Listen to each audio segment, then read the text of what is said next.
స్వాతంత్ర్య దినోత్సవం సందర్భంగా తిరుపతిలో క్యాంప్ కార్యాలయంలో మాజీ మంత్రి పెద్దిరెడ్డి రామచంద్రారెడ్డి జాతీయ జెండాను ఎగురవేశారు. అనంతరం దేశ ప్రజలకు స్వాతంత్ర్య దినోత్సవ శుభాకాంక్షలు తెలియజేశారు.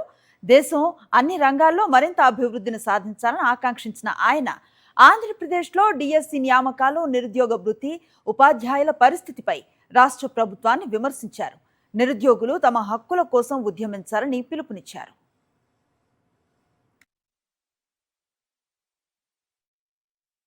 కాక్రోచ్ జనతా పార్టీ విద్యార్థులందరూ కూడా ఏ విధంగా పోరాడారో ఆ స్ఫూర్తితో మన రాష్ట్రంలో కూడా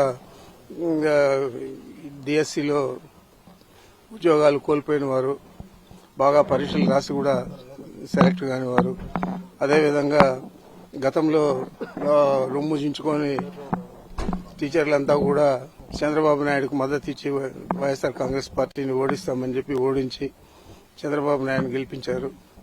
మరి ఈరోజు వాళ్ళ పరిస్థితి అగమ్య గోచరంగా ఉంది. కనీసం చంద్రబాబు నాయుడు ముఖప్రీతికైనా పిలిచి మాట్లాడే పరిస్థితి లేదు. మరి ఇవన్నీ కూడా తేడాలు గమనిస్తా ఉన్నారు ప్రజలందరూ కూడా. రాష్ట్రంలో నిరుద్యోగులకు ఏమైంది? నిరుద్యోగ భృతి 3,000 రూపాయలు. ఆ నిరుద్యోగులు కూడా 3,000 రూపాయలు నిరుద్యోగ భృతి కోసం ఒక స్ఫూర్తితో ఏదైతే Congress Janata Party, cockroach Janata Party పోరాడిందో ఆ విధంగా మీరు కూడా పోరాడండి మీ నిరుద్యోగ భృతి కోసం. ఊరికే ఏదో ఇదులంటే తిరిగి మనం జైలు కొట్టేది బాగలేదు. కార్యరూపంలో ఏదైనా కార్యాన్ని మనం చేసి సాధించాలని చెప్పి మిమ్మల్ని అందరినీ కూడా కోరుకుంటున్నాను.